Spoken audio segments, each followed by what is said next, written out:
पुण्यापाशी भोर नावाचं गाव आहे. त्या गावाच्या जंगलामध्ये महाराज काय करायचे, काही लहान पोरं घेऊन जायचे, त्यांच्या हातात विटी दांडूचा खेळ द्यायचे आणि सांगायचं की बाबा तलवारबाजीचं प्रशिक्षण करा, तलवारबाजी या जंगलामध्ये करा, पण एक गोष्ट लक्षात ठेवा. महाराजांनी जंगलाच्या बाहेर 2 पोरं उभी केली आणि त्यांना सांगितलेलं की बाबा बाहेरून कोणीतरी अनोळखी व्यक्ती येताना दिसलं तर तुम्ही फक्त कुठल्या तरी पक्षाचा आवाज काढा, म्हणजे आम्ही हातातल्या तलवाऱ्या फेकतो आणि पोरांना विटीदांडीचं प्रशिक्षण देतो, कारण बाहेरच्या शत्रूला कळू नये की आता स्वराज्याची गाठ बांधली जाते. एकदा बाहेरून भरजी नाईक येत होते. नायकांना बघितला बरोबर जंगलाच्या बाहेर उभे केलं. 2 पोरांनी हुबेहूब मोराचा आवाज काढला. नाईक आत आले, महाराजांना भेटले.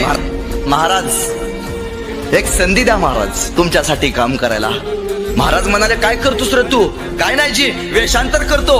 असं करतो? माझ्यासारखं वेषांतर अखंड मावळात कोणी करत नाही असं लोक म्हणतात. महाराज म्याना पिंगळा होतो बर का महाराज, म्याना भिकाऱ्याचं वेश घेतो बर का महाराज, तुमच्या गुप्तचर यंत्रणेमध्ये या शेतकऱ्याच्या पोराला घ्याल का महाराज? महाराज तुम्ही जिथं जिथं चालला तिथं तिथं जायच्या अगोदर तिथली प्रत्येक माहिती द्यायचं काम हा भरजी करेल.